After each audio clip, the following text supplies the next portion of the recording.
Hey everyone, welcome back to Kubrick Corner with me, Sean Wilson. So you may have heard that there is a new Mary Poppins movie out, Mary Poppins Returns, as in the long delayed, and that's understating it, sequel to Disney's 1964 masterpiece Mary Poppins. That, of course, was the movie that made a star of Julie Andrews and was adapted from the stories of P.L. Travers. Although famously, of course, she hated what Disney did with her stories as dramatised in the film Saving Mr. Banks. But regardless of what Travers thought of that movie, there's no denying that the Disney movie of Mary Poppins extended an extraordinary influence throughout the subsequent decades. As I said, Julie Andrews, one of the most magnificent pieces of casting ever in Hollywood history, and then subsequently the news from a few years ago that we were going to get a sequel, a long delayed sequel, was met with a fair amount of skepticism, and not unjustified skepticism, because how on earth do you manage to craft a sequel to a Disney movie that's got that formidable legacy? It's obviously going to be no easy task. So it's directed by Rob Marshall, whose movies I haven't been that keen on before. So he's done like Chicago 9, Pirates of the Caribbean, Into the Woods, none of which I've been particularly fussed about. I thought they've had a kind of sort of creaky, sort of fairly naff looking like theatrical feel to them. And also there's that kind of blitzkrieg editing style that sort of kind of makes a mockery of the musical sequences in his films. So I was skeptical about this. The story, it picks up 30 years after the events of the first Mary Poppins, with Michael and Jane Banks, played by Ben Whishaw and Emily Mortimer, are now older. Michael is bereaved, he's mourning the loss of his wife, he's got 3 children. He works at the Fidelity Fiduciary Bank, who are on the verge of seizing the house on Cherry Tree Lane. So everything is all falling apart, even though Jane is trying to maintain a sense of optimism.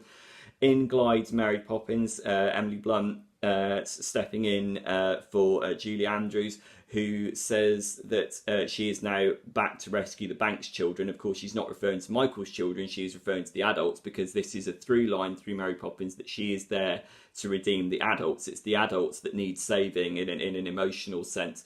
And the adventure continues on from there. You have Lin-Manuel Miranda as Jack, who is the lamplighter apprentice to Bert, as played by Dick Van Dyke in the original, and who makes an absolutely wonderful cameo here.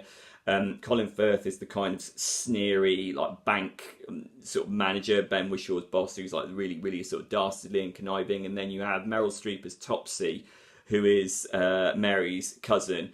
And so and I have to say, in all honesty, I went to the premiere of this movie, and I know what you're thinking. Because you went to the premiere, that kind of affected you and got under your skin and made you like the film more and more. I have to say, even though the premiere was magical, the film stands up by itself. I really, really like Mary Poppins Returns. It allayed all my fears as to whether this was a necessary movie or not, because what it does is it sticks very, very closely, and I've read some reviews saying it sticks too closely to the themes of the original movie, but it makes some essential nips and tucks here and there. I mean, mainly by landing on an absolutely monumental piece of casting in the form of Emily Blunt, who is magnificent. She's been Golden Globe nominated for this, and deservedly so. It's a role that really puts her through her paces in a lot of different ways, and she doesn't blink once. And she not only does she have to honour the legacy of what Julie Andrews did so brilliantly in the original one, but she also has to forge her own interpretation. Indeed, Emily Blunt has said she didn't base it on Julie Andrews' performance, she based it on Rosalind Russell from His Girl Friday, the Howard Hawks screwball comedy. And indeed, you hear that it's very sort of scattergun, very, very acerbic, acidic dialogue that she's firing out at an incredibly rapid pace. So she not only does that, she also has to sing, dance, and generally craft a character from scratch that is the glue that holds the story together. And indeed, this is a film that's got a lot of strengths. I mean, the supporting performances are brilliant. Ben Whishaw, Emily Mortimer, Lin-Manuel Miranda, who does an intentionally bad Cockney accent as opposed to Dick Van Dyke's accidental one. Really wonderful score by Mark Shyman, who also writes the music for the songs and works with lyricist Scott Whitman. The songs are obviously integral to any kind of Mary Poppins magic, and there are several numbers in this that I absolutely fell in love with. You got Can You Imagine That, which subsequently becomes the recurrent score melody throughout the movie. That is the song that cements Mary's bond with Michael's kids at the beginning, and that unfolds as a kind of really extraordinary sort of musical sequence at the beginning. And then you've got, for example, Trip a Little Light Fantastic, which is the lamplighter number from later on, that, you know, has this extraordinary kind of complex choreography going on behind it on the streets of London Night, which is obviously an homage to the Step in Time sequence from the original. All of that brilliant, and it goes without saying that the design, that Sandy Powell's costumes, the production design, the cinematography is all absolutely wonderful. But the what makes it work is Emily Blunt. It really, she, as I said earlier, she is the glue that holds the film together. She honors, she is our link to the past, the original Mary Poppins, yet she also advances it into a new age, because it is a different kind of Mary Poppins. She's more acerbic, somewhat more sharp-tongued, somewhat sterner, I want to say, and she does put her own new spin on it to establish this as a movie for a new audience. Yet at the same time, the underlying themes of the original are still there, namely, and this strikes a chord in the very, very troubled age we're living in now, of absolute selflessness, of wanting those that you love and those in your care to gain added perspective, but without doing that in a way that draws attention to yourself. So you don't, it's absolute dedication to those you love, but you're not doing it for your own kind of valediction or your own kind of praise. And this is obviously why the Mary Poppins character is so powerful. She's a facilitator. She is there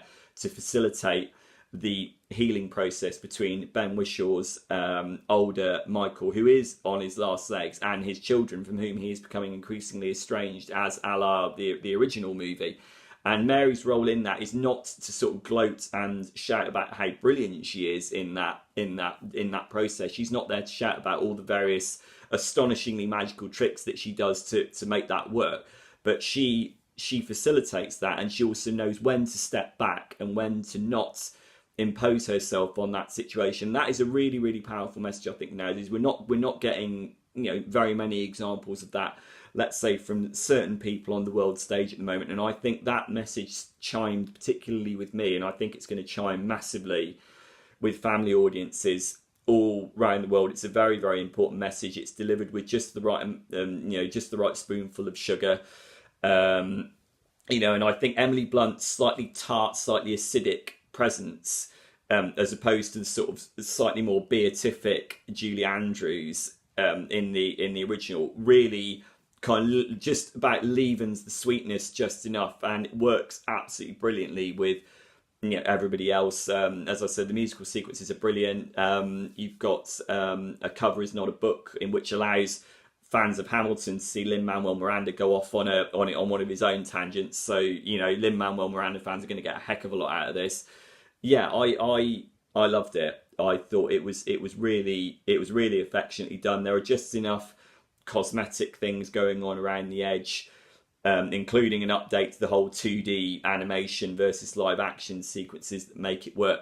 But there is a commitment to that beautiful message that continues to make the original Mary Poppins endure. Obviously, Mary Poppins has established a reputation as a masterpiece over the best part of 5.5 decades. This one is only just coming out. So the inevitable question, is it as good as the original? No, of course it isn't, because that's kind of inevitable, really. We'll wait and see how this one is assessed in the coming months and years. And I reckon this will go down as a family classic again, largely, I have to say, down to Emily Blunt and to Rob Marshall's skill in pulling all this together. And this is a Rob Marshall film that I not only liked, but loved.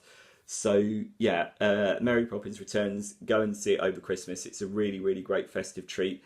And drop me a comment here at Kubrick Corner with your thoughts on the movie. And with that, I just want to say Happy Christmas to everyone.